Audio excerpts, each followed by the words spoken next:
Hi all, welcome to another Chess24 Banter Blitz. So it's Sunday 12:30 PM. I'm risking having the window open to hear some birds tweeting. Hope it's not too windy today. Let's mute over here and let's take the first challenge. A bit loud. Okay, from a theoretical point of view, I was thinking about one game in particular last week where I was losing most of it, but there was a knight move interrupting the first rank. I want to watch out for those kind of... I've created a new label in my mind for it. Weakness of the last move position. Not just weakness of the last move, weakness of the last move position. I'm going to be hoping to keep track of those. Like every move is like an interruption tactic in a way. Like E4 interrupts here. You know, if you move a knight, you're interrupting. So I want to look, you know, in particular interruptions from this. I hope, you know, to be more on the lookout for that today. But to be fair, in that particular game, I was getting smashed most of it until the end. But yeah, sometimes I take a blitz game and do kind of analyze it conceptually, maybe a bit overkill for the time limit. But it rarely happens actually. Not that many I think about after. It's just sometimes when there's a missed opportunity, I think, how did I not, you know, how did this not occur to me? Yeah, so I'm thinking that the thing is, if you follow the Kingscrusher, you know, YouTube channel, I have talked about a lot, like weaknesses of the last move. Like here, you know, for example, I've weakened these squares, but I haven't talked about, it's the context really as well, the whole, you know, the diagonals, the rows that are affected as well. My opponent's playing quite well here at the moment, I think. He's playing one of my pets with black hair. So weakness of the last move position is separate from weakness of the last move. So I want to sort of check those, you know, interruption tactics out and stuff. I hope the visuals are okay and the audio is okay. If you want to let me know. I'm putting the bishop here, you know, not directly there, because I'm wondering knight a5 is like, what's the point? There's a subtle point. I'm trying to say what it is. I'm not entirely sure now, actually. Okay, isn't there bishop takes f7 here for knight g5 check? Because that is a loose piece, so you can sort of sometimes detect tactics like that because it's a loose piece. Well, that's a good reason to put it on b3 anyway for this tactic, rather than c2. So queen takes g4 coming up.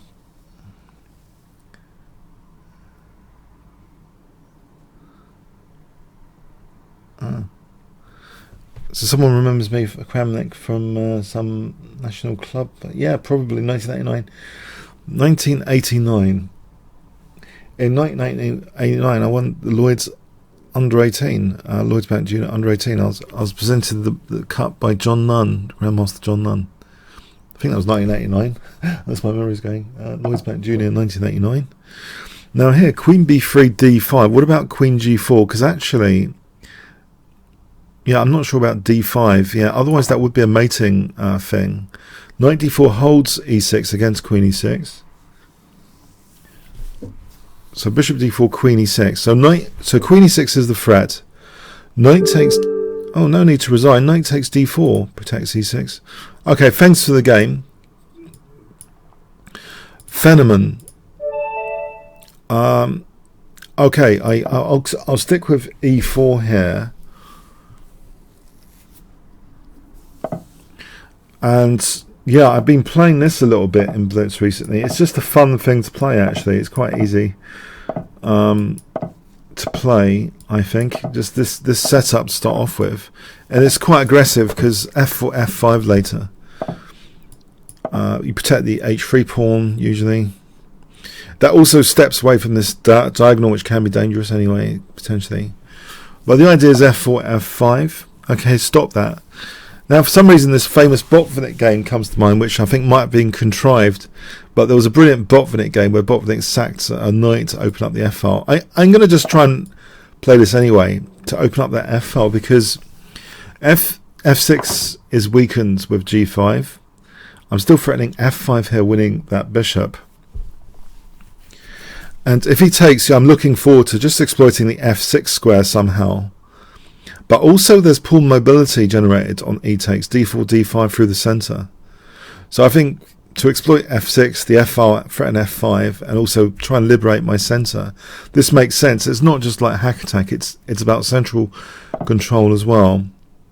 Okay, now, whilst the bishop's there, there's no knight g4, queen h4 tactic to worry about as such. This diagonal, I've won a game recently very, very quickly on this diagonal. I'm wondering if it's better to play d4 here than f5, because he's given this bishop reverse gear, but mind you, there's bishop c4.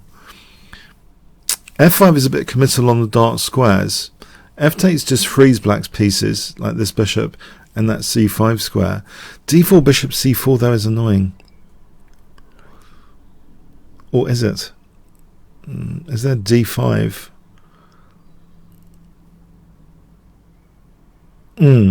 That's intriguing. It could be annoying. It's a bit committal on dark squares, this, but I'll play it just in light of bishop c4, which could be annoying. I think d4 here might be interesting. So with idea bishop e3, d5, gaining more space. I mean, I think the one tactic black might have in the future is knight g4 and queen h4 if the bishop wasn't there. So bishop e3,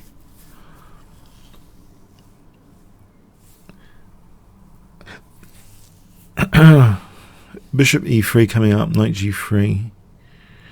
That seems logical to sort of strengthen. Well, not now because h4.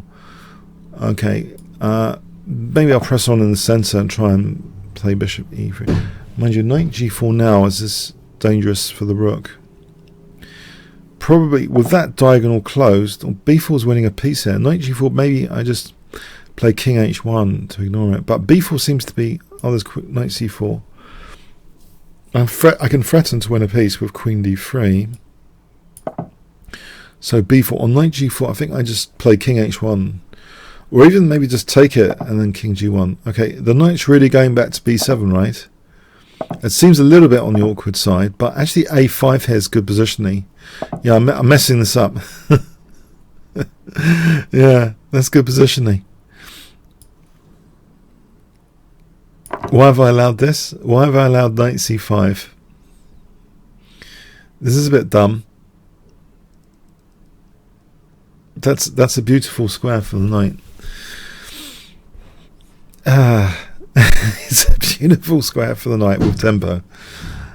And it is windy now. Oh, great. Okay, two things. Knight c5, queen e3, knight g4. Takes, king g1. It's cramped, though, around here. Maybe an option to play bishop takes c5 is handy, just in case. Or bishop b4 and a5 later. Okay, can I play this without getting killed? So knight g4, I think I'm taking that now. Otherwise I'm losing my queen. Then maybe the king should be here, because this diagonal doesn't seem as dangerous as earlier. With the centre locked down, that bishop is not going to get on that diagonal. Oh, well, there's a forcing move here. Bishop takes c5. Undiscovering, well, discovering rather, not undiscovering. Discovering an attack on the a4 bishop. But otherwise, that was a good tactic. So it would have been good if I didn't have bishop takes c5. I mean, it's a good idea. I mean, if I didn't have bishop takes c5, which seems to be pretty good. Okay, seems to be pretty good news here. So I didn't get any sort of attack on the king side, though, in this game, as it turned out. Let's support this rook. Yep, I don't want a pin's knight necessarily. Entry point on b2. Can I get to b5 here to exchange off the queens? I think it would be more reassured. If the queens came off. Alright, thanks for the game, Fenneman. Alright, so Kaz.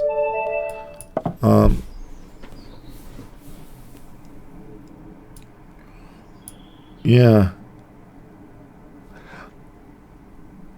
I was actually going to do an explicit video on my channel about this weakness last move position. I started it, then realised I wasn't recording the screen properly. I thought, well, it's sort of common sense.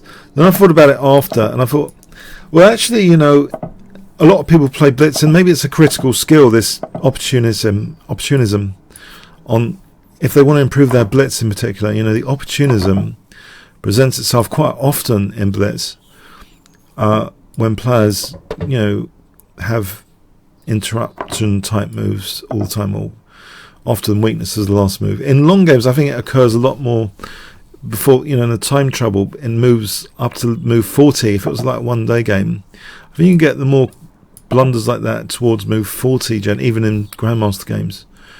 You know, what I call like weaknesses of the last move and stuff. I think they occur, you know, time trouble. Now here, knight e5 looks a little bit dodgy. Here, bishop e7, knight d6 looks interesting. Or knight f6 here looks pretty juicy. For queen d, not queen d4, knight d4. Oh, thanks for the game, Kaz. Thanks for the game. Yeah, that was some dark squares went down there.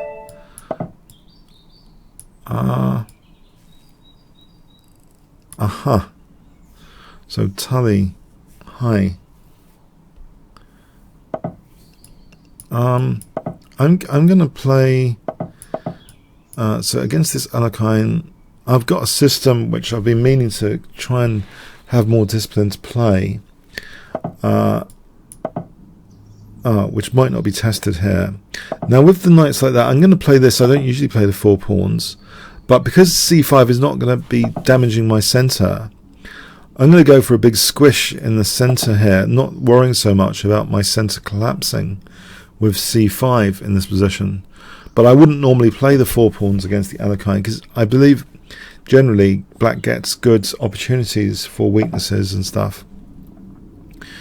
In fact, can I just go for a full clamp here on the position? Yeah, an outrageous move, generally speaking. Well, when I say generally, yeah, you'd think of this usually as double-edged because it's releasing the central tension. It's prone to undermining. I mean, there's potential downsides, but I just don't think in this position they're that significant. The downsides. That c6 is now a target. Now, is black going on a big retreat? Because bishop b7, bishop b5, knight b8, c6. It's a big retreat exercise here, isn't it? There's a very, very famous game of Caro-Kann against Nimzovich, a pin game where Caro-Kann builds up loads of pressure on c6. He doubles rooks, I think, or trebles. Maybe he creates an Caro-Kann's gun. But yeah, c6 was a disaster in this classic encounter, Caro-Kann against Nimzovich. It was a disaster on c6 because this this pinned piece was black's demise. Now here, I can't put more pressure on that pin though. What I can do is maybe, yeah, just reinforce c5. Yeah, that's a good move. So now he's cast a shadow on my idea with this retreat. Actually, I thought it would be more, yeah, not as dangerous then. Okay. But a5, b5 maybe. Oh, there's knight b4. It's not that easy, is it? There's knight b4. Yeah. That might not be funny. Because then c5 is under fire. So bishop b1, b takes c after. I could be collapsing. Yeah. Alright, maybe I should make provision for that. So a5 might have been useful there. b5 I'm not sure I mind. I'm going to put the queen here now. I'm protecting that pawn anyway. So I think that's back to being comfortable now after a3 was permitted. Try and create some weaknesses over here. So h4, h5, bishop sack looks good now. The centre, because there's less central tension than usual. It's like I've got a free hand on the king side. But I think I might play on the queen side as well here with b5 and c6. So b5 and c6 is a bit squishy. Knight b4 is a nuisance though, potentially, maybe not. Alright, a4 locks down the queen side, g6, 3 pieces for the bishop. Actually, I think I'm just going to do this, and then a4, knight g5, move the bishop somewhere, so queen h7 is threatened, and if g6 then there's h5. So the basic plan, h4, knight g5, so I'm ready with a sort of fishing pole there. Bishop moves to leave the queen threatening mate. On g6, h5, it's dangerous. Yeah, this is dangerous now. Now this, I like to keep my pawn wedge here, so I'm going to do this. Just to have knight g5, queen e2 to h5. I think a4, just in case this it feels a bit too sadistic to play a4, but just in case a4.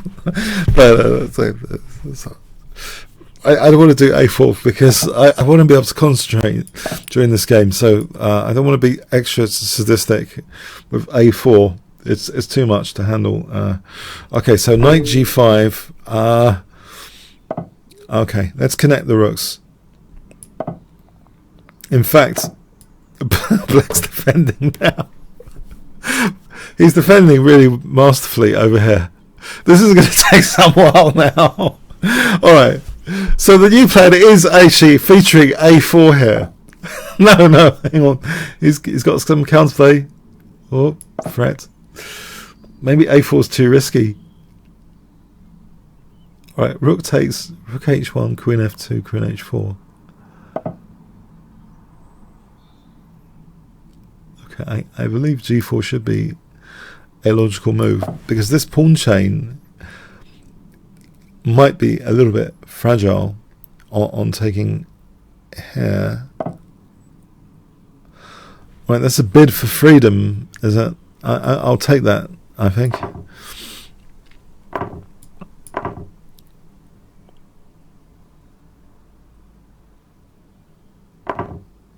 Okay, I'll take this, I think. That means knight f6 and queen c7. It's around the corner. I'll take this.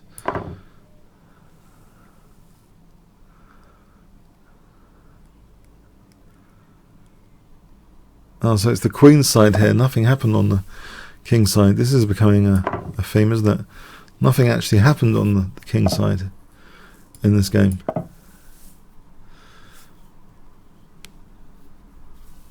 Alright, thanks for the game, Tully. Okay.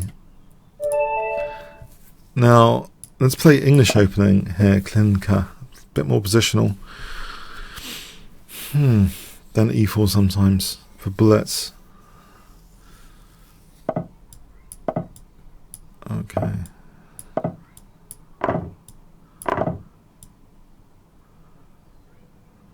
So, let's see. Try and put a bit of pressure in the centre, like f3, knight e5, f4 later. With this fixed centre, sort of Catalanish, that's sometimes a fun plan to plonk a knight on e5.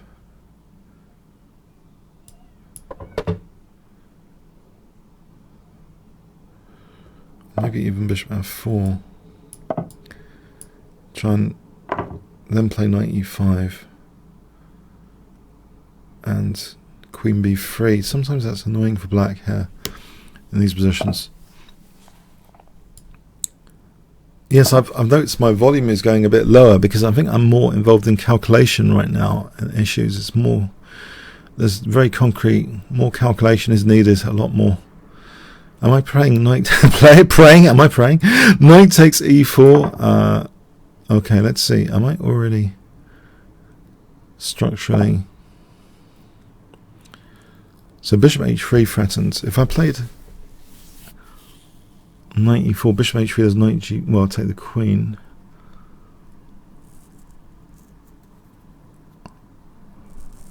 f4 first.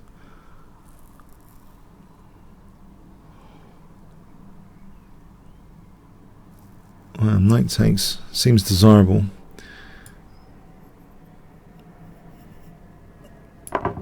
Does it? I don't know, actually. Maybe I should unpin before some disaster happens. If he takes, I think I fragmented his pawns a little bit.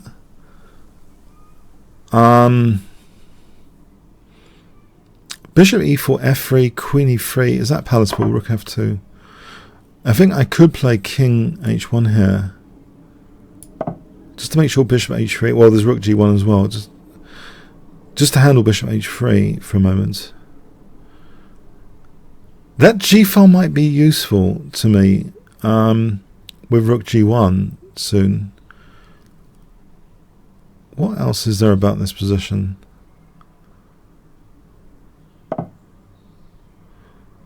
Right. Can I play... I wonder if I can play f4.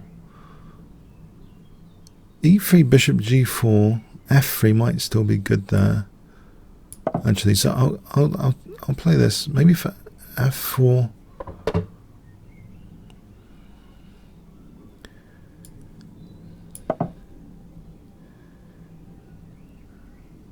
Now queen. Okay, it's interesting. Maybe I should stop c5 with rook c1. I don't want my center to be undermined too much. Okay, here. Okay, that's interesting. Queen g3. Right, there's always c5. Do I keep a mark on c5? Maybe. f6, maybe e6.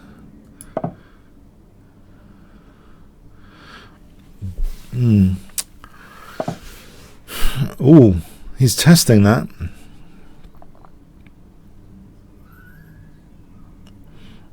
Is that going to be a loose pawn then?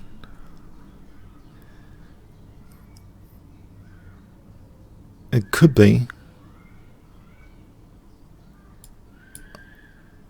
Okay, maybe. Maybe there's rook c5 and bishop h3. Maybe. I'm not sure. Although rook c5 might facilitate d5, which could be very, very handy in the circumstance. d5 to try and also assist this pawn, to try and prove it might not be totally a weak pawn. If I can play d5, is that something? d5.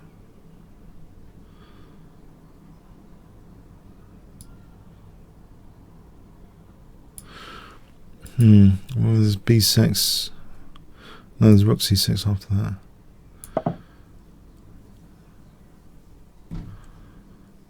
cd, rook d5. So there's no rook e6 just yet. Just wondering about my loose pieces. Yeah, so is he.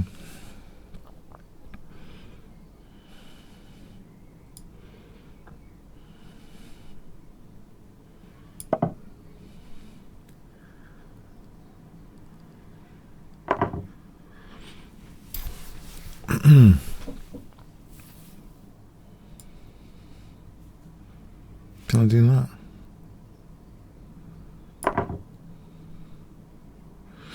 Yeah, queen b2. I'm shedding some pawns here. Queen b2.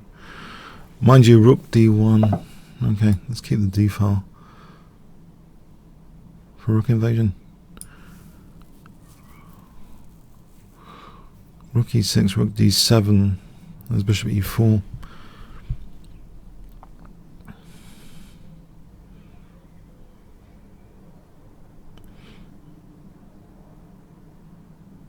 Some calculate rook d1, rook e6, rook d7, bishop e4 is a pain. Okay, let's not get too short on time either. That e6 pawn. Alright. Can I do this? I'm going to get mated. Queen e1. Rook c1, queen e1. He's got queen g1, king g3. That pawn's left alone for a while, and also e4's left alone for a while. Right now here, surely rook on the 7th, queen d5 there as well, if rook e6. But there's also queen b7 threatened. Alright, queen d5 or queen b7.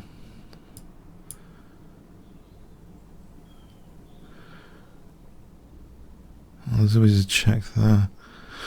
Yeah, queen d5 looks reasonable, I think. Check king h2. Bishop f7, rook d8. If rook e8 is pinned. What does he do? Queen b6.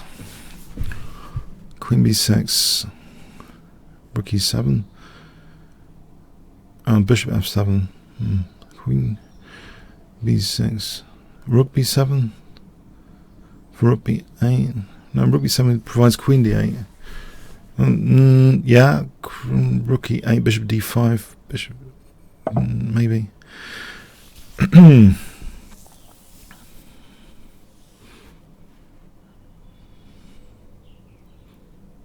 Well, there's e4 for a moment.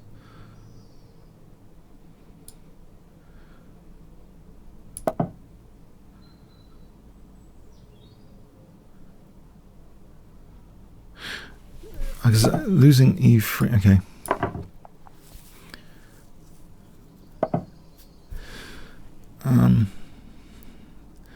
Yeah, maybe I should have done more with that.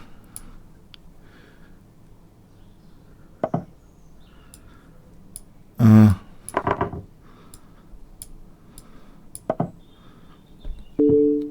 a bit short on time here.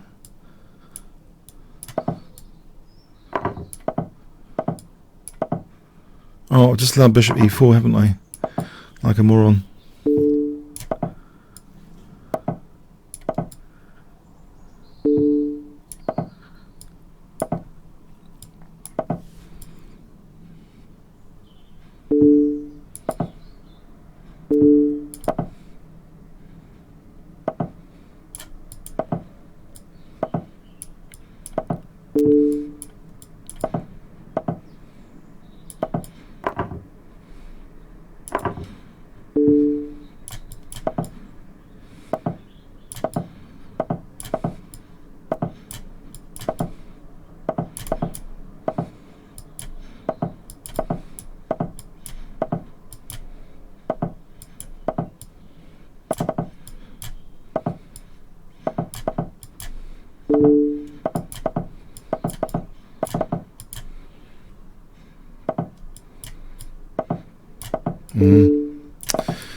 Sad. I'm sure I was at a winning position there. That was pretty sad. Okay. Well played. I feel sad anyway. Well done to the opponent. Okay. I'm sure I should have made the most of that pin. I think when I allowed h6, that pin seemed almost winning. Yeah. Oh, that was such a good pin.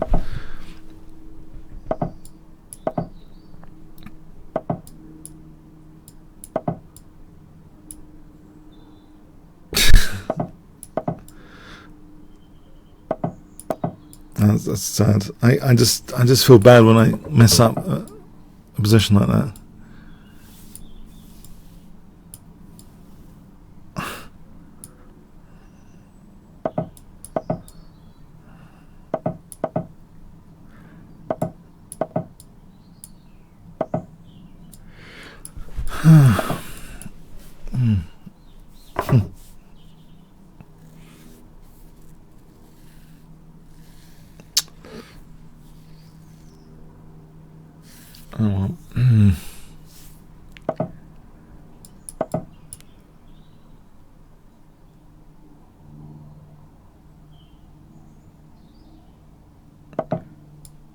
Oh, so queen f6, queen h6 or something. Okay, I better move this rook away as well.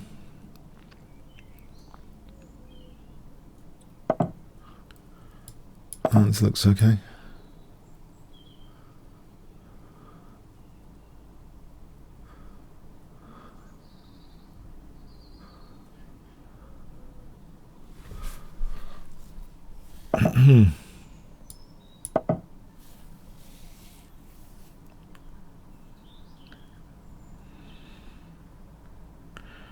Knight h3 for queen f3.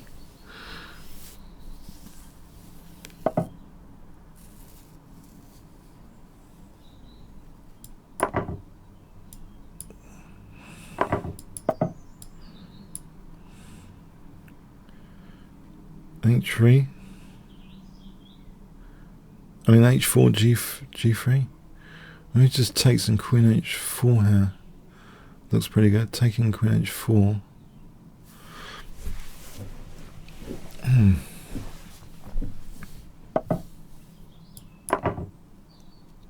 Oh, that rook though. Maybe taking queen h4 is still pretty good. That rook's good. Decoy. hg for queen h4.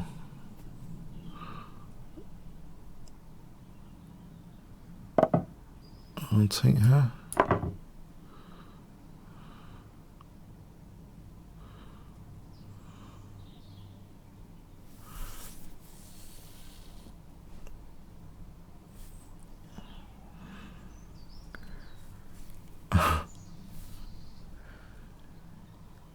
I'm taking. Yeah, that looks dangerous. Taking. For queen h4, queen h1.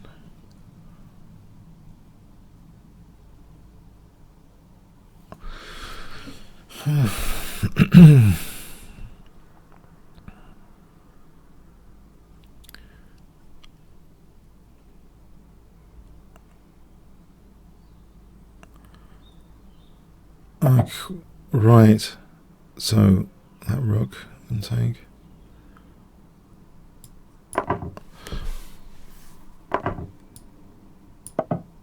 So king e7 and rook g8.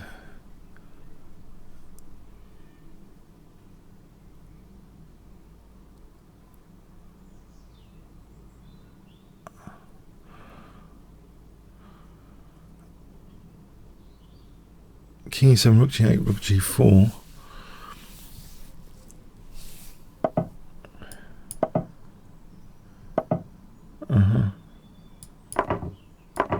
Alright, so I think just rook g8 here is good. And h4. So h3, rook g2. The plan.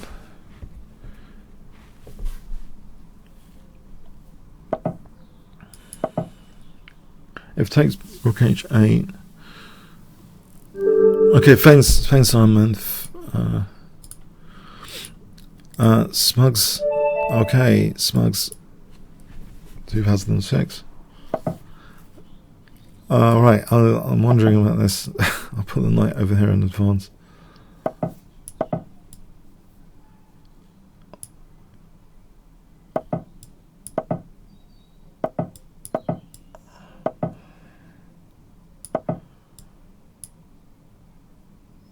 d4, I think I'm taking probably bishop e4. And if I quickly castle and rook e8 and knight e4, or d5 coming up. So if I castle rook e8, d5, knight e4, that sort of thing. Right. Maybe this is interesting. Maybe interesting. Possibly. Sometimes it's good to activate that rook, and that those double pawns are interesting dynamically. Because, all right, okay. Keep the queens on.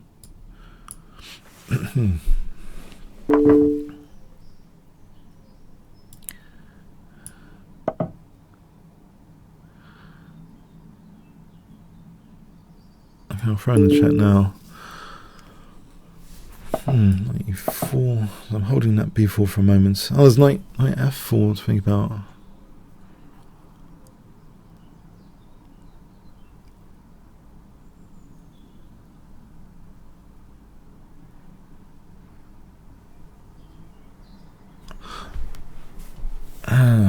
Okay, so queen e3. What happens after queen e3?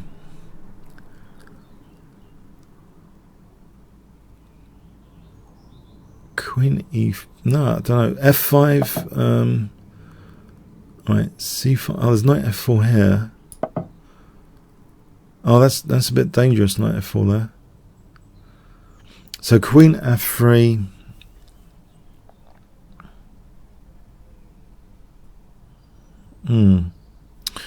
Again, queen f3. Okay, queen e3 does knight takes g2. Queen f3.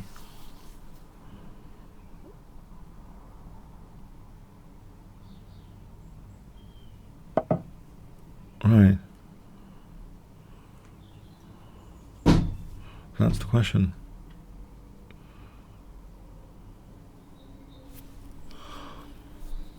So g5.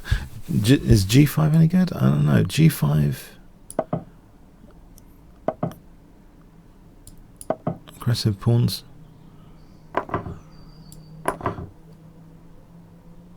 Oh, there's knight d3 here. I've always played it. Queen e3, there's knight g2. Oh, maybe the queen's hanging. Okay, Smugs, paints the game. Aye.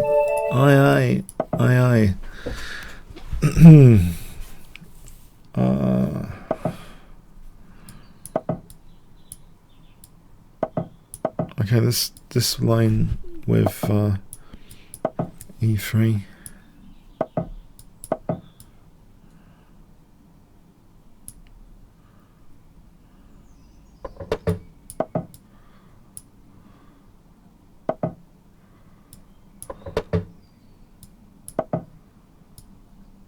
Okay, if I keep the bishop locked in and play knight e5, is that too controversial? Take takes. Is it too controversial? Oh no. CD. Oh, it might be fun. I don't know. Takes f4, knight c5. I'm weakening my c5.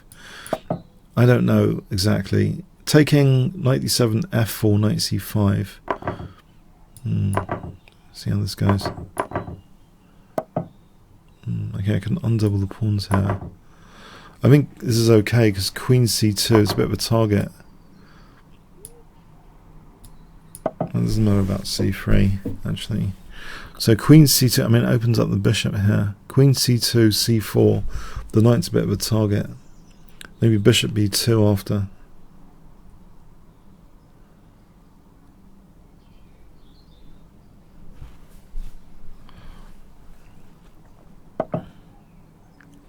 Right here, looks okay to play c4. So queen c2, bishop b2. Still looks tactical liability, that knight. I'm threatening now cd to want to win that knight.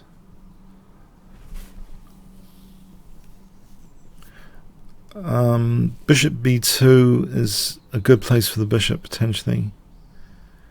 There was a Magnus Carlsen game with a knight on e4, e1 against Wei E. It was, the whole thing was about this knight on e4. It was kind of loose. Actually, it's not that loose here. Maybe. All right. Maybe I should take here and try and open up this bishop. I got the bishop here. So probably this diagonal might be quite good. Oh, we're back to this CD now. In fact, this Carlsen against Wei E game was on my Kingscrusher channel. It was all the knight on e4. It looked somehow it was aggressive at some point, but a sort of tactical liability. Like here, it looks like a similar story, except it's not. It's adequately protected. Okay, so So I'm going to try and undermine the defender. Bishop c4. Bishop c4.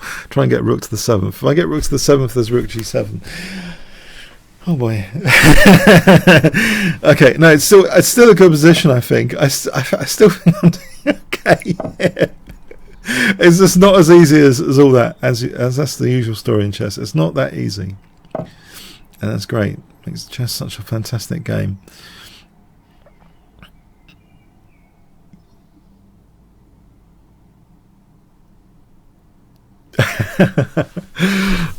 Yeah. Okay. F5. Is that weakening e3 too much on that diagonal? Queen f7.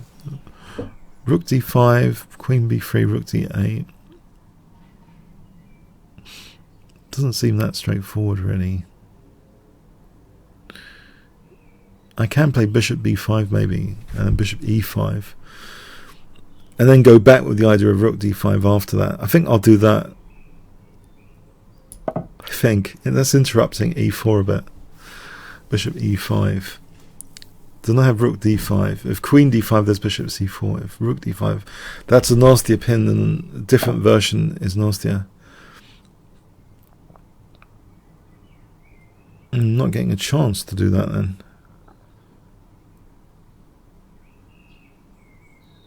Okay, let me just see. I want to get in bishop e5 to undermine that knight. Do I get the chance for bishop e5 here?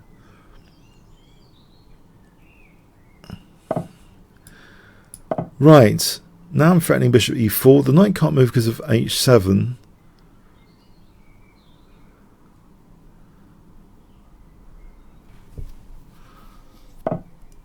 Alright, finally, that is a liability.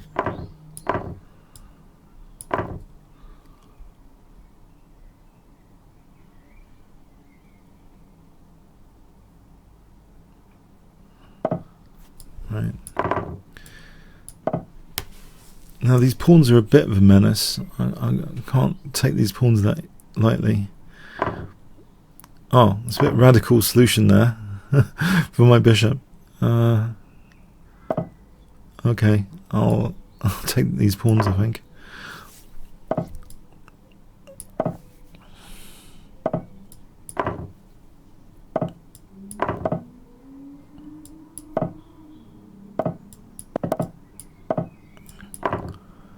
Okay.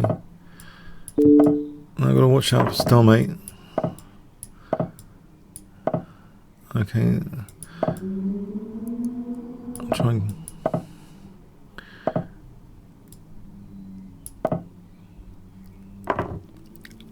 Okay, I'll try and watch out for stalemate. Kasparov once had a stalemate in World Blitz Championship, thanks to the game, which cost him, and then eventually Mikhail Tal won the tournament. It was a knockout structure. Kasparov stalemated someone. It was the 1970 World Blitz Championship, and there's actually footage of it on YouTube. Him stalemating this GM. He was like several pieces up in a mad time scramble. I'll play a dragon because it's a bit of fun, actually, the dragon. But what I like about it is the d5 line in particular. Sometimes, maybe not here, it's not a good idea.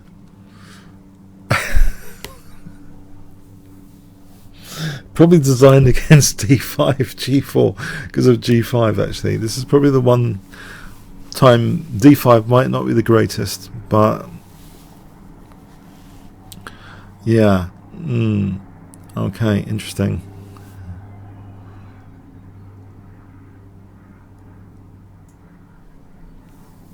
Just gone into g5. Okay, no, I'm sure g5 is fine for me. I was determined to play this d5, and yeah, g4, yeah, okay.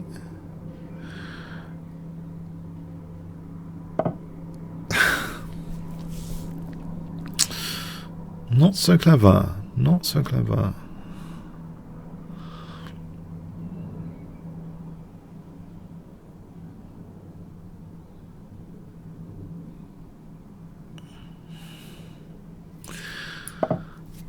Well, he's closed up things on the bright side. He's closed up things. Can I get any sort of attack going? Would it be some sort of miracle?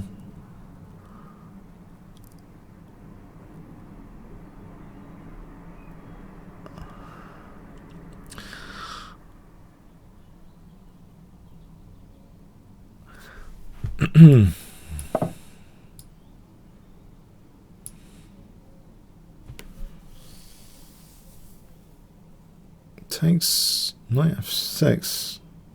Let's play bishop f6 to protect the queen. Or maybe there's knight d4 potentially.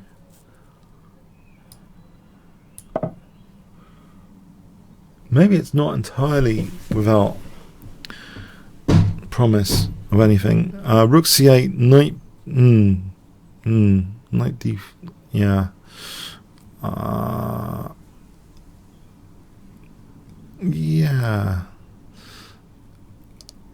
Rook c8, knight d4 takes. There's queen g5 potentially. Oh, knight d4 here again is not doing anything. But queen c8 here just to play knight d4 next. Probably, or maybe queen c7 is more natural. Queen c7. It goes into queen d6. Let's go here for. I think taking a knight d4 might be intriguing. And when I say intriguing, okay. At least the knight on d4 looks okay for the moment, but he's going to have a knight on d5. Can I play rook c8? This. Oh, I'm on a2 anyway. Oh no, knight d5. Yeah, rook c8, c3, knight f3. This might be okay. It looks better than I imagined from earlier. Okay, so I might be playing rook c3 here. If queen takes, there's knight e2. If b takes, queen a2 threatens mate. So knight d5, there's rook c2. Okay. Rook c3 here, b takes. Is probably okay.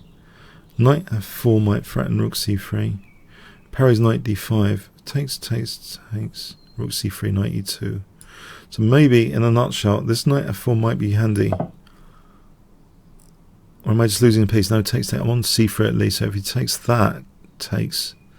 Alright, so I'm threatening. I believe I'm threatening rook c3 sometimes for knight e2. Alright. That opens up my bishop. So rook c3 here. Knight e2, bishop c3. I mean, it looks dangerous. How dangerous? Rook c3. Queen c3 has knight e2. B takes as check.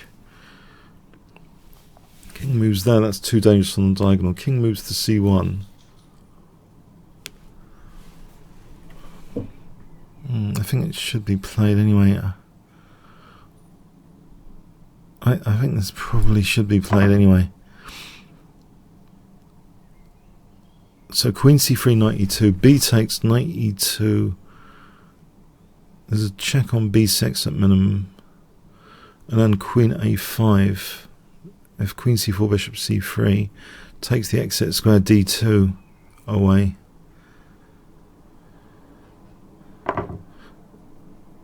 Right.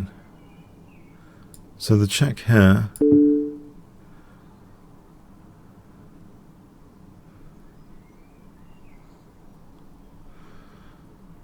That's faster than I imagined. If king a1, that's winning immediately, knight e2.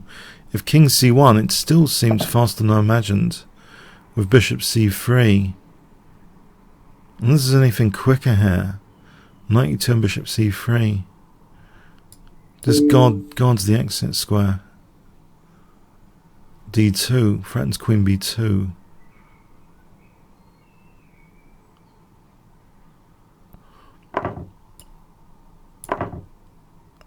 So the threat is queen b2, rook d3, queen b2, queen b1's mating.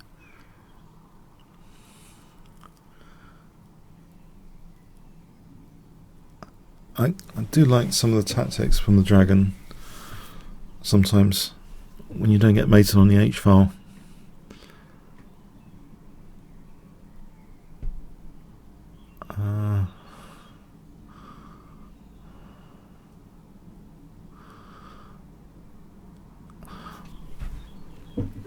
Yeah, that looks difficult to defend. Thanks. That was difficult to defend. Mirko. Hi, Mirko.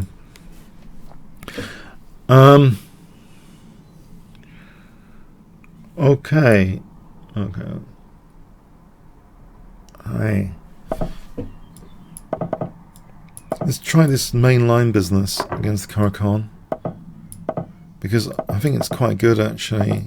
I've had really good results with it recently, because black's fundamentally weakening the dark squares, and in this mainline approach you're trying to sort of exchange off their bishop to get into the dark squares. You know, knight e2, bishop f4, and I just have good results along this diagonal when black castles queenside.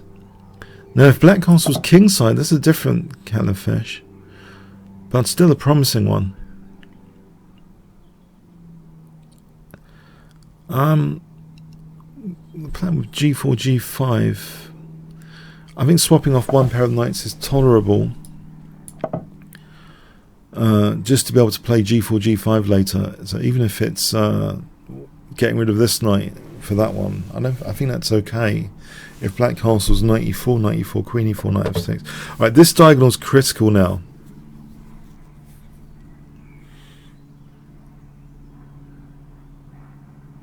I'm going to play this safety precaution against this pin stuff. So bishop c3, rook e1. Let's see, this diagonal is sometimes critical, but it can be accessed via e5 as well. So rook e1, bishop c3. Rook e1 also means knight f5, something for black to watch out for. In this position, bishop d6, c5. So I think rook e1 actually threatens knight f5 as well as a bonus. But I really want to just get onto this diagonal, or this diagonal. If there's anything going for this main line instead of some weird sideline against the Caro-Kann, it's underlining something fundamental about black's opening. The dark squares have been weakened because pawns are on light squares.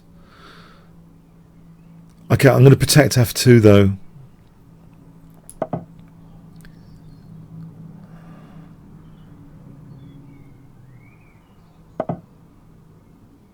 Right. I might be threatening knight f5.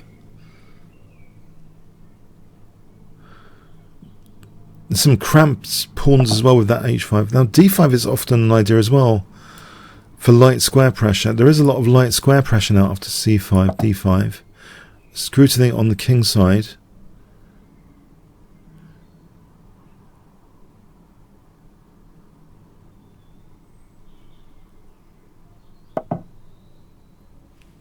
Now tactically, is that working tactically, that move?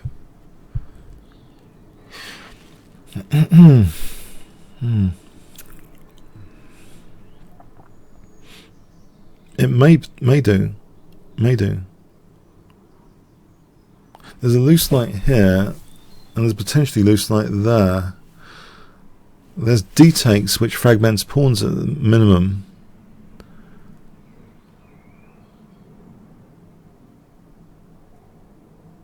Intriguing. There's also d6 to consider. But takes knight f2 is annoying. I wonder if I should just kick this knight.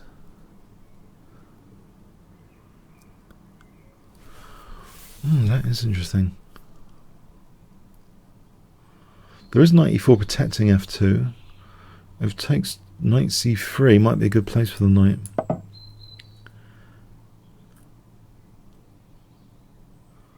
Knight's a bit of a nuisance on f2.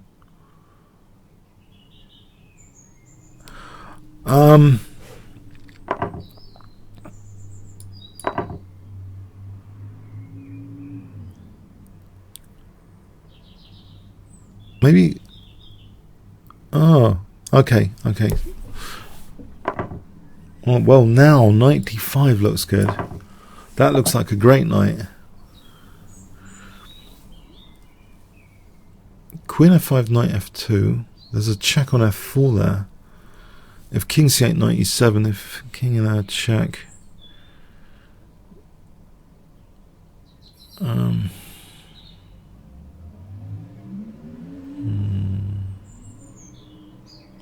That diagonal check. What does it do?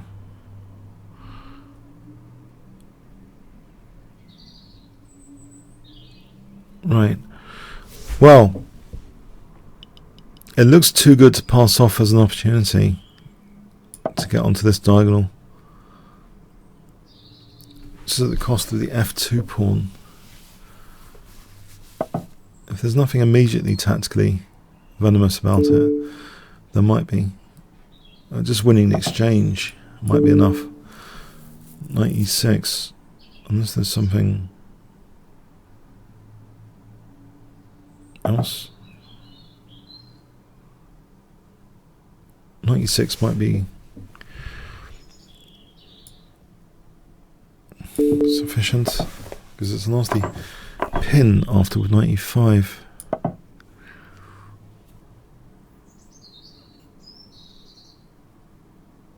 I'm trying to exploit that pin.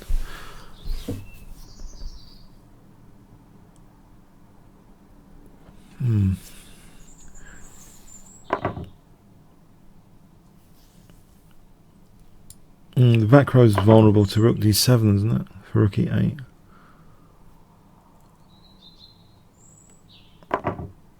So rook d7 here, and rook e8. There's no immediate check. Even the check on g6 is ruled out.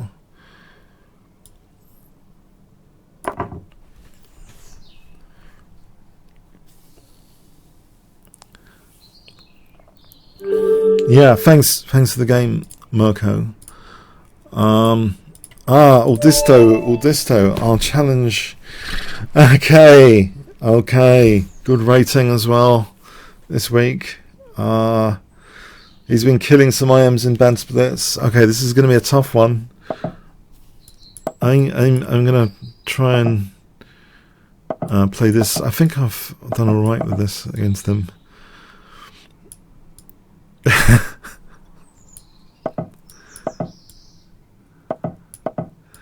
So sort of Botvinnik system meets hack attack.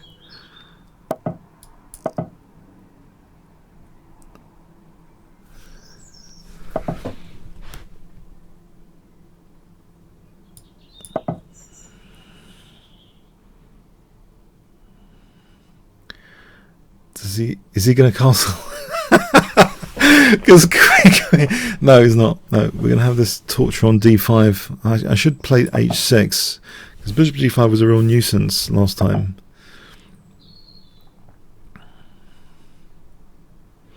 No, we've got a different game emerging.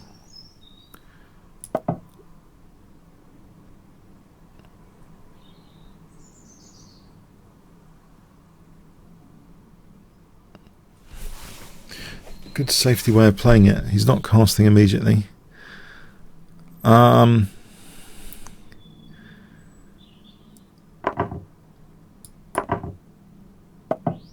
Okay, now I'll kick the knight.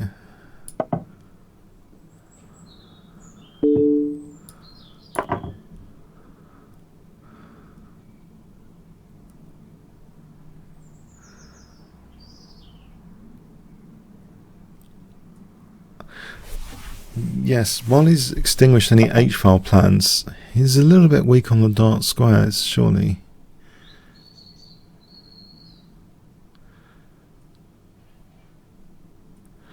If I castle f5, but he's weak on the dark squares. I keep thinking he's weak on the dark squares here. If he wants to play f5 now.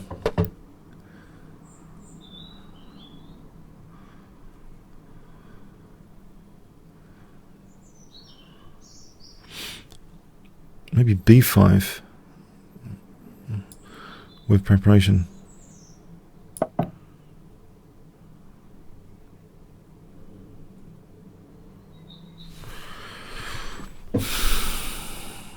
b5 with preparation.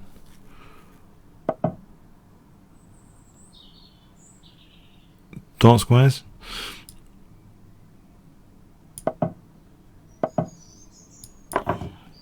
There's bishop c4 for d3. Is that any good? I get a rook on the 7th after.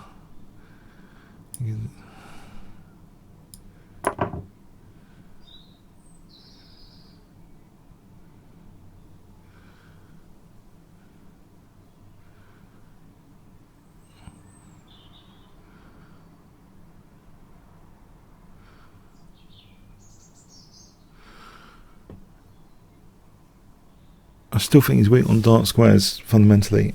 Dark square bishop. I've got less vacuum around my king than he has at the moment.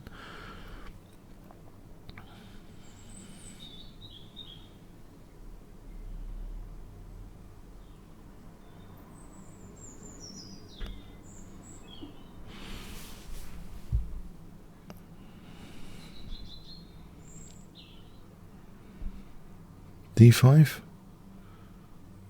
I'm going to get my bishop trapped.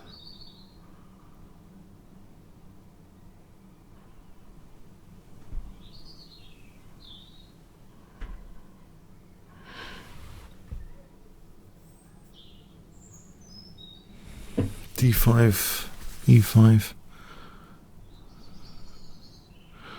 Well, my bishop's going to be trapped. That's right.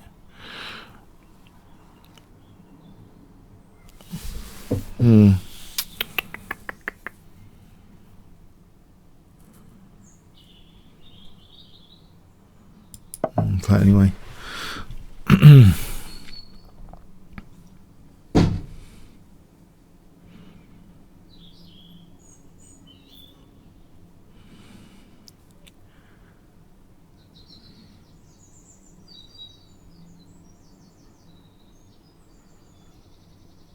This is a really dumb idea.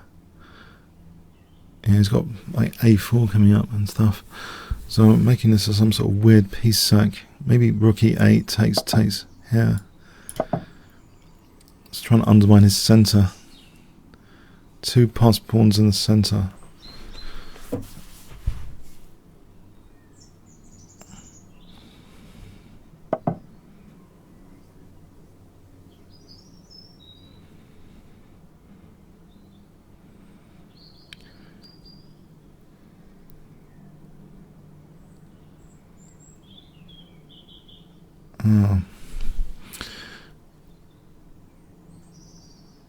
It's not so clever.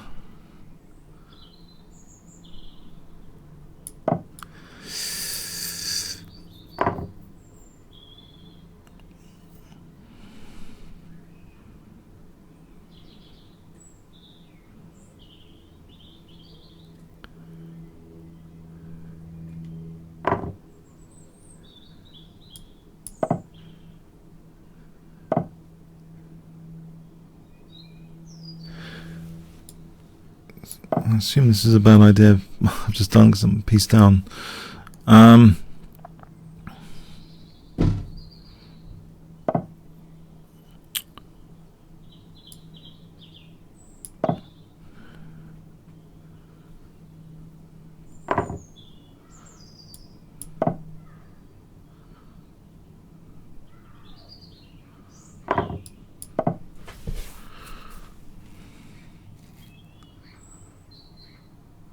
Yeah.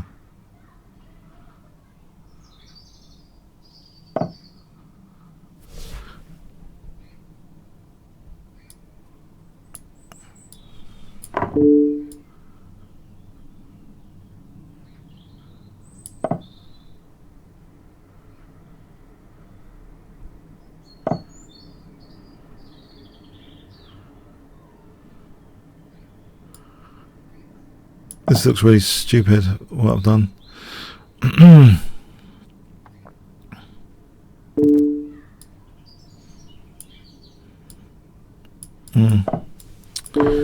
Stupid.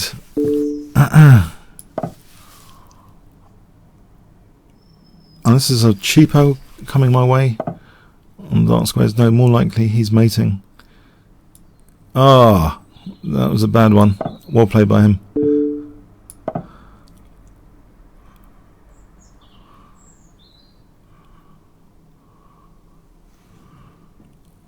Can't see any cheapos coming my way.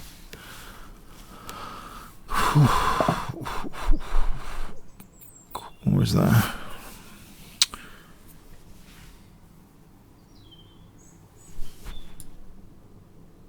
Doubt it.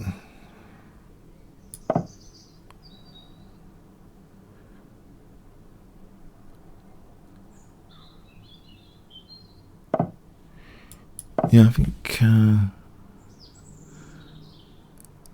it's slaughter time, isn't it? Check and check. It's slaughter time.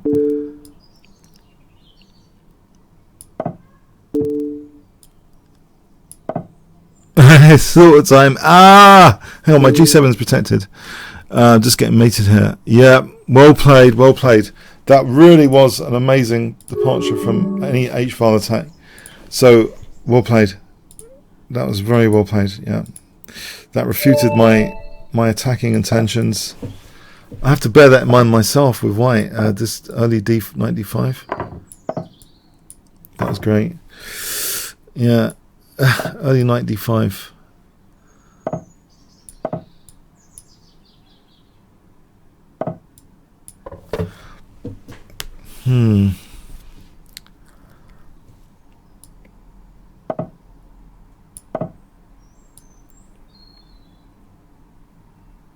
Yeah, if I had any chances, I'd be gutted, but I didn't have any. So, all right, yeah, all right. I have to rethink that opening. I think I'm going to rethink that opening for next time.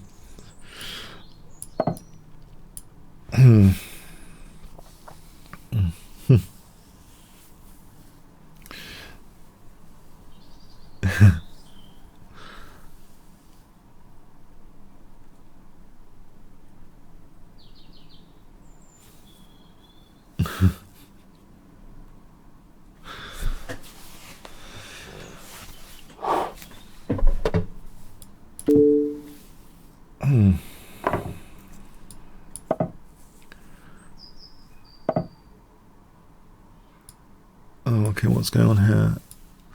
I'll get onto the dark squares.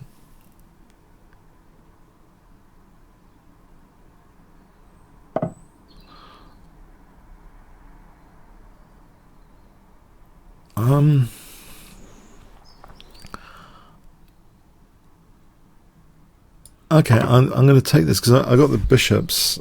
They might mean something here.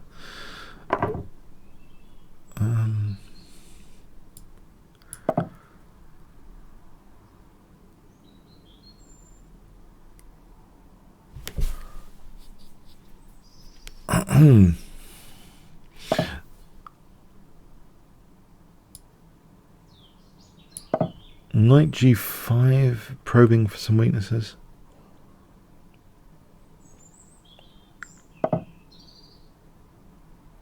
Looks a bit passive for me. Have I got bishop takes? Does that do anything? Bishop g5 after. Might be worth doing that for just the d4 blockade. There's f4. No, bishop g5 immediate. Yeah, there's bishop f3. Ah, tricky. Knight g5, f4, there's queen h5, there's h6.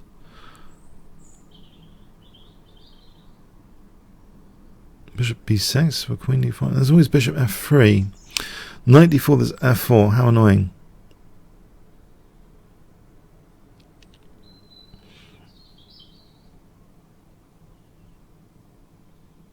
I'm wondering.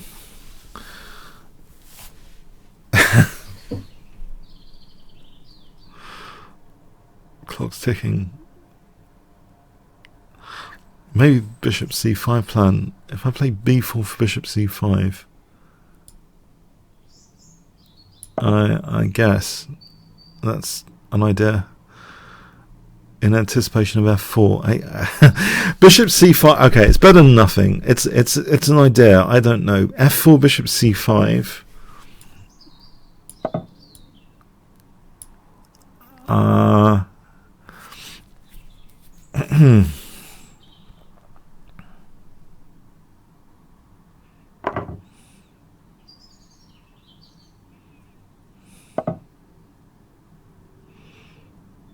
Is there knight d4 for f3 now?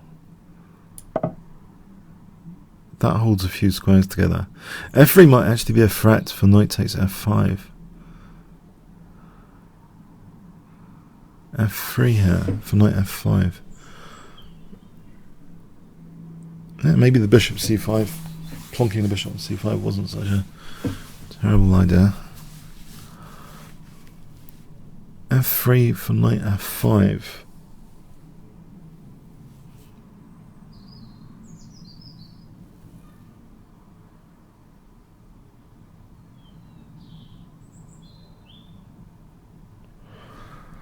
Yeah, that's all right. f3 for knight f5. Can't see. That's worked out okay. Okay, it's up to the opponent now. Oh, I'll drink coffee here to try and parry f3. All right, I'll play. I think I'm going to play f3 anyway. Or just take this. Why can't I take that?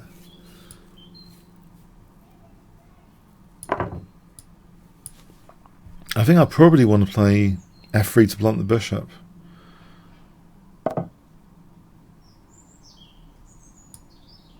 Do I? Maybe. There's a lurking knight e7 threat. Maybe h4, h5 just to push this knight away from e7.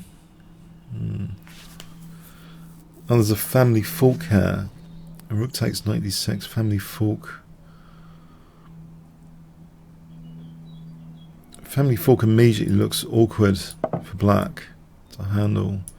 Might get a rook to the 8th rank or something. It looks awkward here. Rook b8. Well, the rook's hanging. Okay, I think I was in trouble there. Really, I was in trouble. I was in a spot of bother. It's got to be said. I think I was struggling for a plan.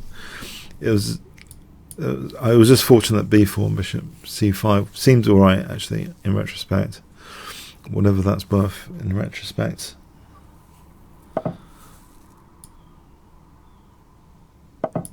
I live in North London, the outskirts of North London, so there is kind of a lot of nature than usual, woods around here and stuff. By the way, question from the chat, do I live in a forest? Birds chirping. Okay, yeah.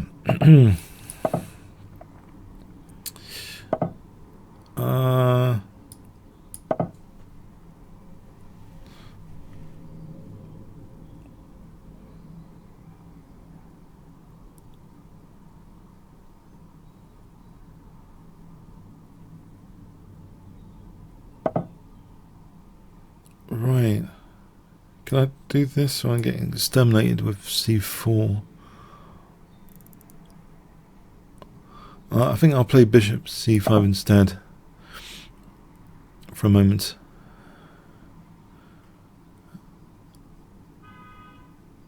And castle, then d6.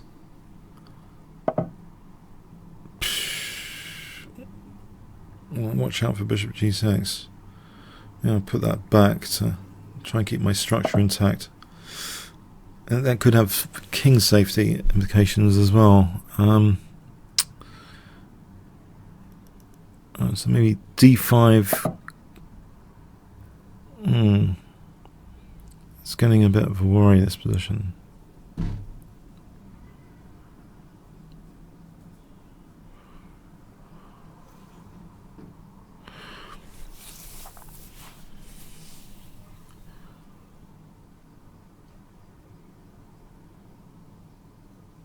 Knight f8, queen h5, g6. Is that too passive? Knight f5. H6.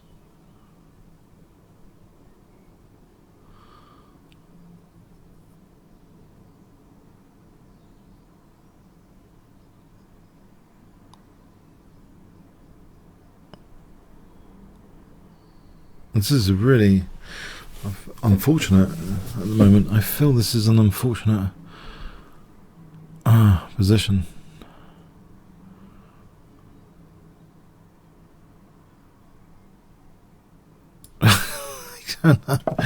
It looks unfortunate. Yeah,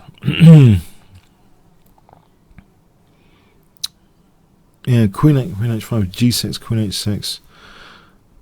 Do I get to crawl out of this hole? Queen H5, G6, Knight F5, Queen E7. I'm just hoping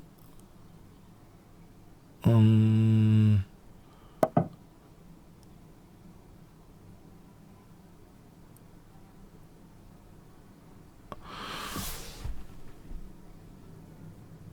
I do it?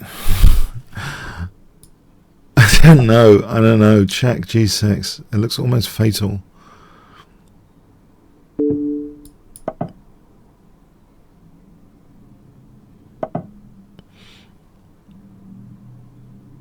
It's a Knight F5.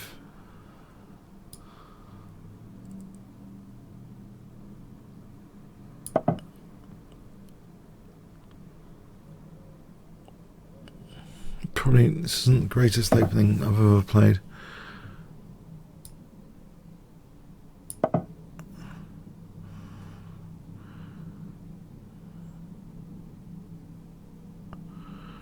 I get to play D5 or not. I think my king wants the D7 square as an emergency square. D5 as an emergency square.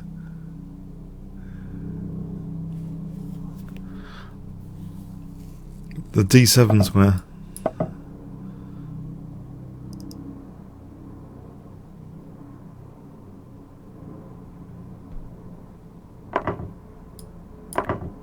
That's a little bit of relief.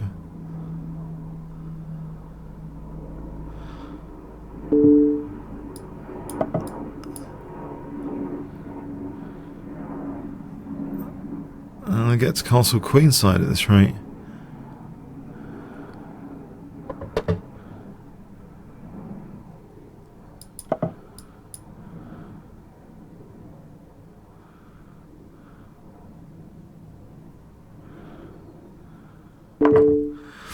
Yeah, casting queenside doesn't seem such a bad idea in the circumstances.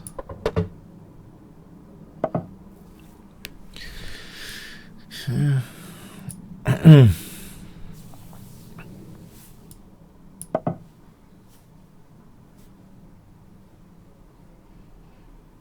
Knight F6 wins that dark square bishop.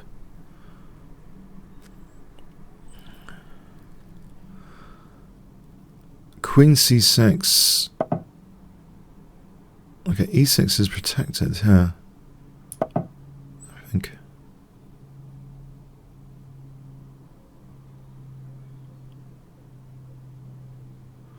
This is the rooks are holding each other, but Knight E3 could influence some loose rook. The rook has to stay on the first rank here.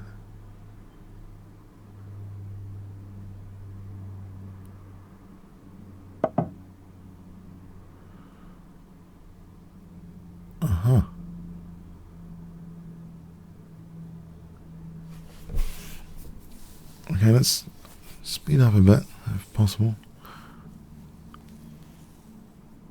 Queen C7, Queen D7. Back to Knight F5. Trying to hold together my position.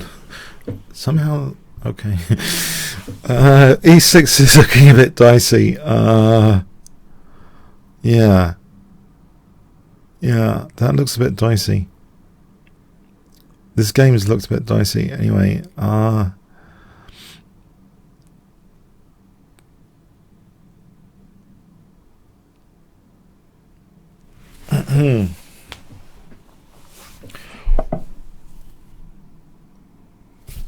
Right, can I do this?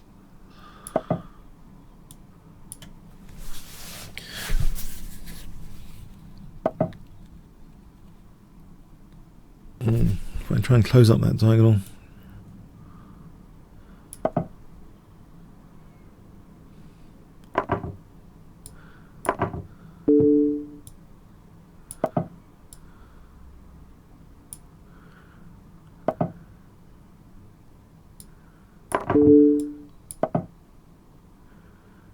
I can put my rook on c7. Yeah. I think I'll get the queens off because, yeah.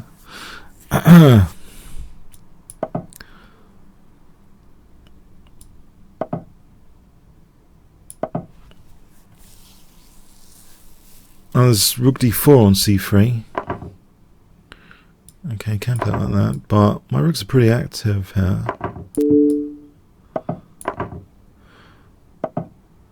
Okay.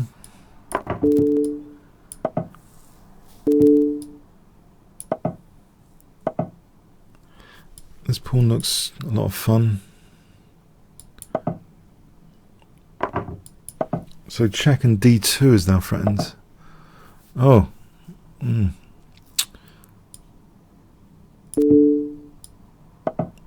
I'll grab this one. Get my king to e3. At this rate, I'll play b5 first.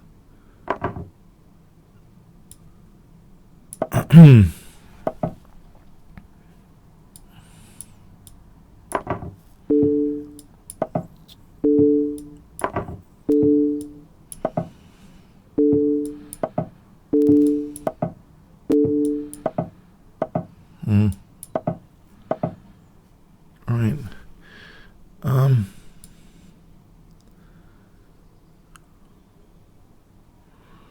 That pawn might be quite a good winning chance here.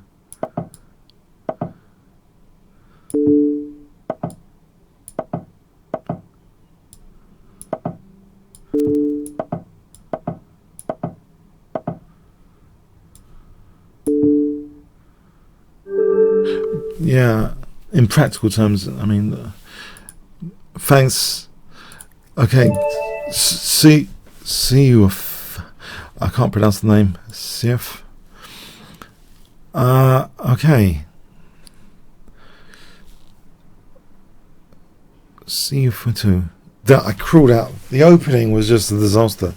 By the way, in that game, that opening. I thought I was going to get. My knights had to, like, I don't know. It looks as though I've had that before, and it's been a bit nasty in Blitz games. That line is anti-tango. Tango assassination, that line, whatever it was.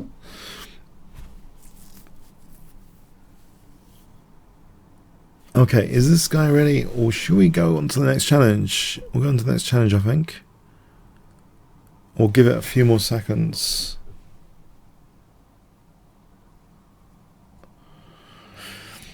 Alright.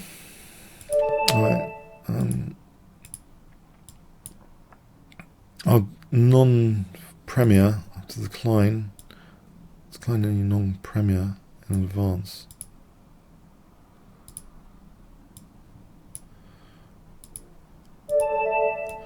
If you want to support the show in Chess24 January, please become a premium member, and you'll be able to challenge me and all the other Banter Blitzers. So it's well worth the membership fee. Chess24 supports a lot of players, title players, and provides a fantastic venue and brilliant tournament coverage. So, okay, so I followed the British Championship avidly here last year, and we'll do, I think, this year. So Queen E2, Rook D1.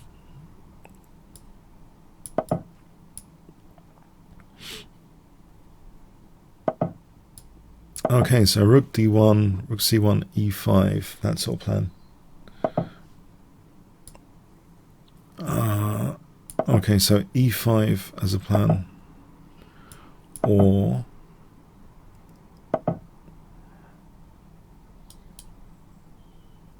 This looks tempting in a totally unsound way, so I'll play it.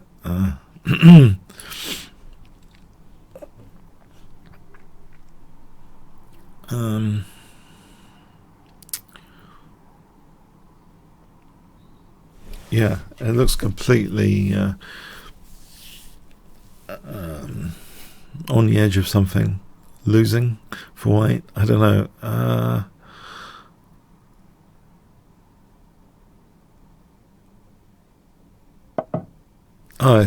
Is obviously shouldn't be trusting these bluffs, you know. It's just bluffing most of the time. It's top secret, but it's bluffing. It's bluffing most of the time, I gotta say. Oh dear, shouldn't say that.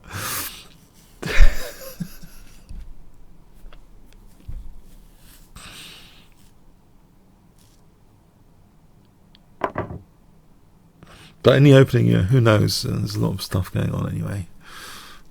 Right.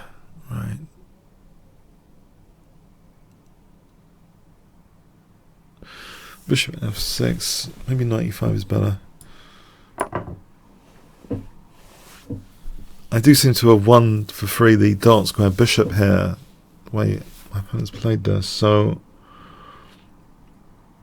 bishop c6, there's knight f7 for queen e6. This looks quite dangerous.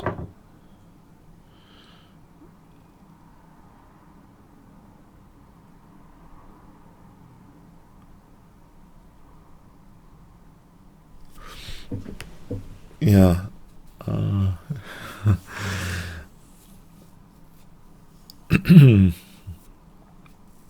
Now this is what I consider a better position than the previous game. Well, I think I was on the verge of getting mated in a few moves in the previous game in the opening. It's good to try and get an opening position where you're not getting mated generally, like I had in the previous game, getting close.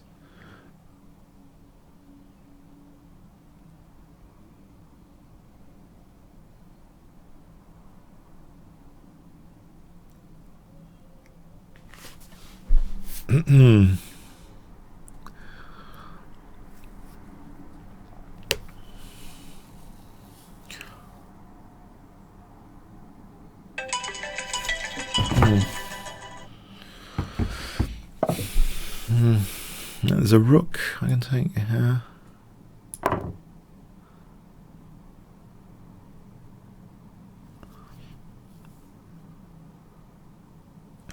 By the way, I'm playing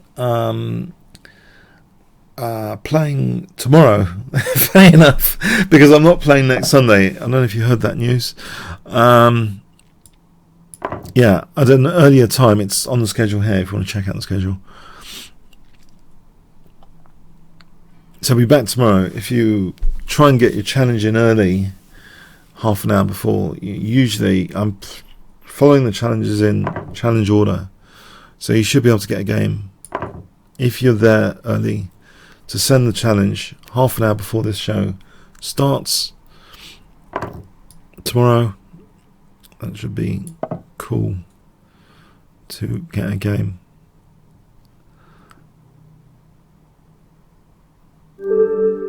I'll play, thanks, I'll play maybe one or two more. Kingscrusher.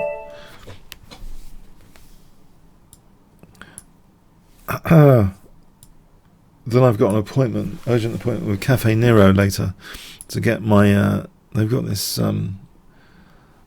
it's quite nice stuff actually at Cafe Nero. It's my favourite now, better than Starbucks. But it's I think in, you know, Barnet, it's the design of the coffee shop itself as well. They've got more space at Cafe Nero than Starbucks, and it's just cozier. But no, the coffee's pretty good at Cafe Nero as well, and this other stuff is pretty good. So yeah, my daily appointment at Cafe Nero beckons after one or two more games here.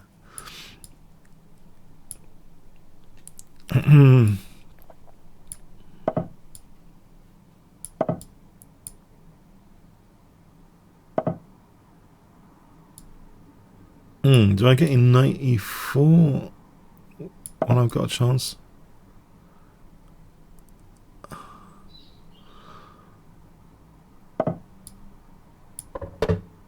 Now f5 looks as I'm conceding the e5 square, but I'm going to play it anyway, because at the moment the e5 square isn't like majorly critical weakness. This looks like an aggressive knight.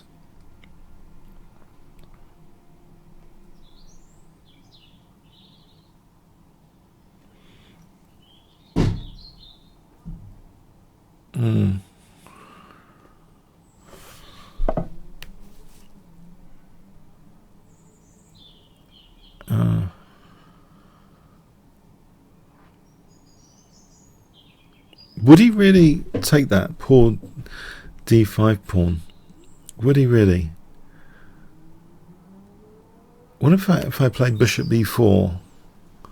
Yeah, knight e4, fe. No, there's no knight e4. That's the point.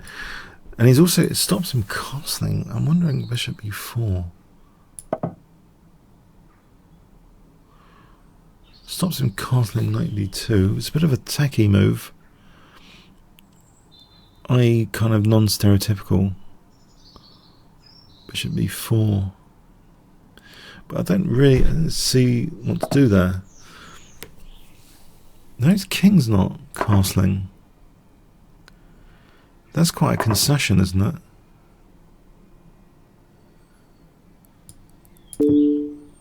There's also f4 here for knight d4, rook f4.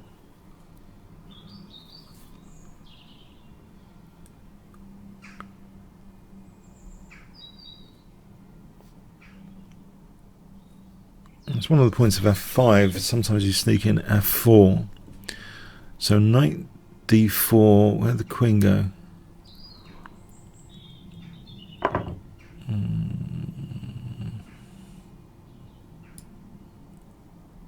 There's knight e6 after a queen c3.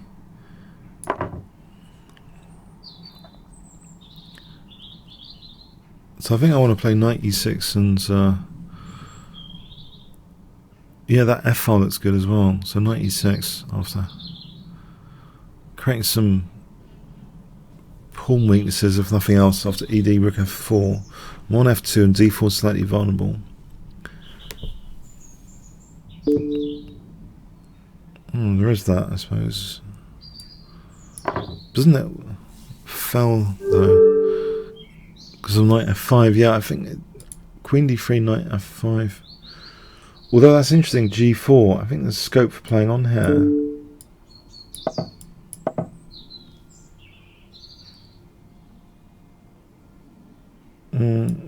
Maybe it's dangerous for the king.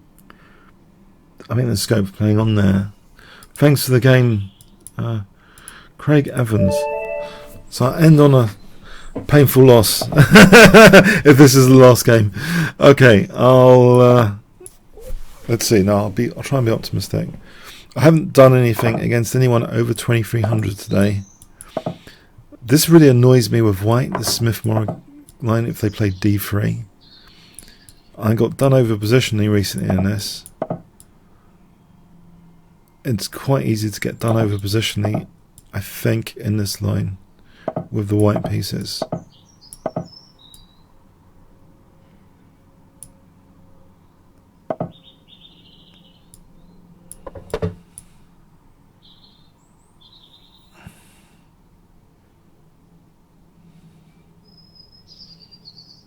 Got my pre-move ready to save a fraction of a second. So bishop g7, king g7, automatic pre-move there set. What about bishop e6, rook c8, knight a5 to c4? This c4 square might be vulnerable. Do I want to play bishop e6 for any other reason?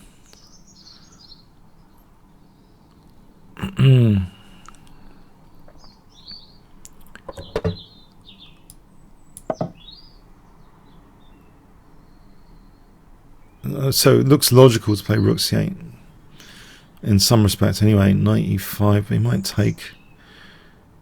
he'd give me an f4 square. If he took off this bishop, I have a hook on f4 with knight h5 to f4 later. So that pawn might be useful on e5. So in other words, I could get along with rook c8 and knight e5 here. The double pawns, am I worried? Or maybe.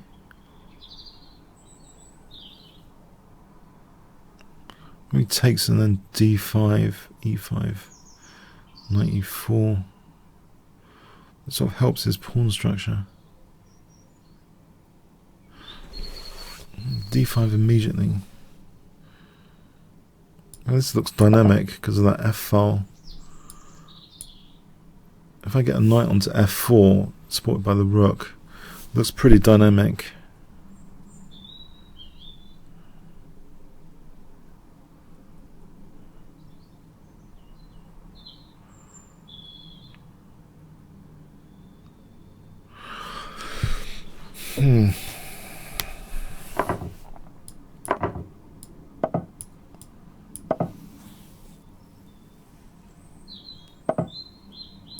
This looks alright, that sort of French defense position with perks, with some perks.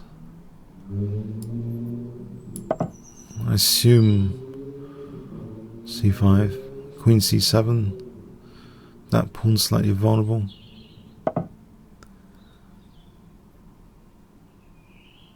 If I took here,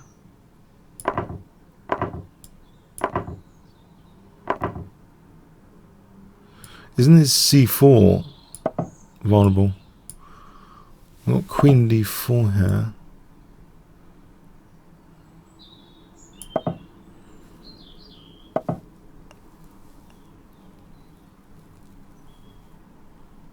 Put some pressure. It's queen d3.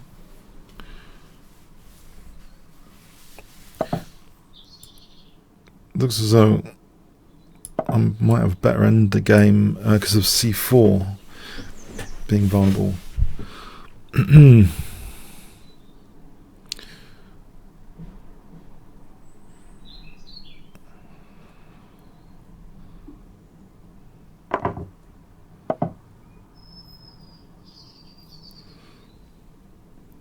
then e5 drops after.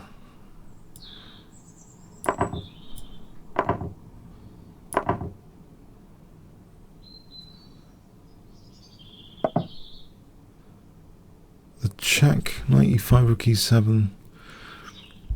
e6 is asking for some sort of... maybe e6 is okay. Oh, knight e6 after.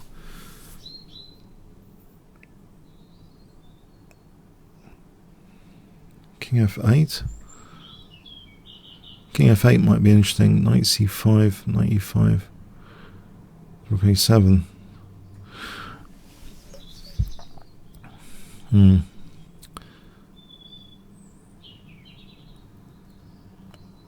Alright, let's not spend too long. Maybe the check. Rook e1. Knight c5, rook e5 holds e6. Rook e1, knight c5, rook e5.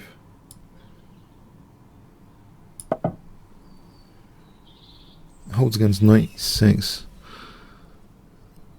There's no knight e6. I'm just trying to think. Okay, knight e5, rook e7.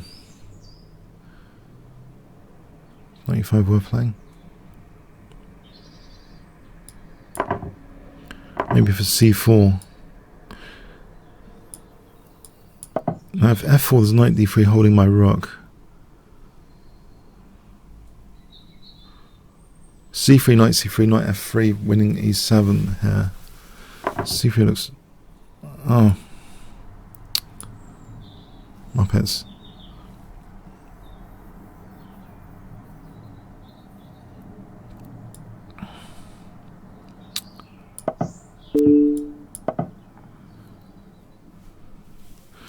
Might be luck. I hope I'm in luck here.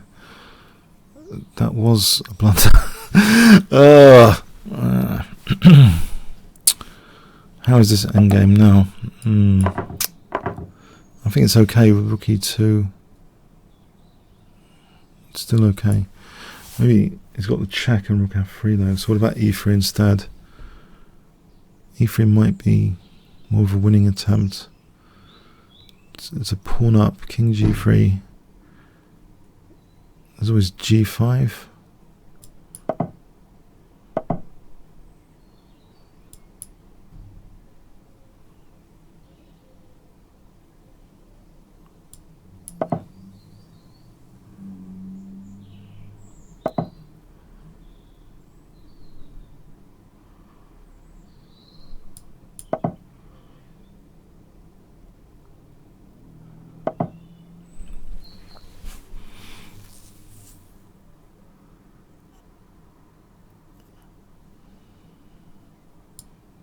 I fix the pawns and lose that pawn.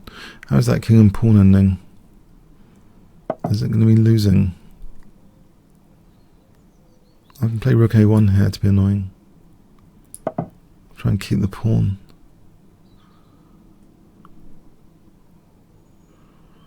I mean the extra pawn.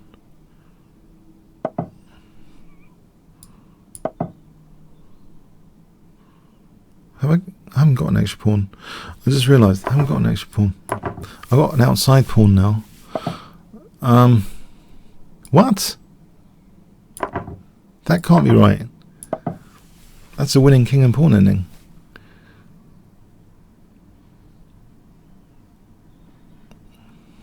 I've crippled his pawn majority. It's equal on pawns, but this is a winning ending. Alright, that's a good ending to finish off with. I've actually beaten someone over 2300 today. Yes, I know. But no, thank you. No, you all played really well, but yeah, I mean, you're all playing really well. I think something must be rubbing off. So yeah, thanks, and see you tomorrow. Yeah, thanks. You can try and bash me tomorrow, try and crush me tomorrow. Look at my openings, my weaknesses, etc. Check out the games. All right, see you tomorrow then.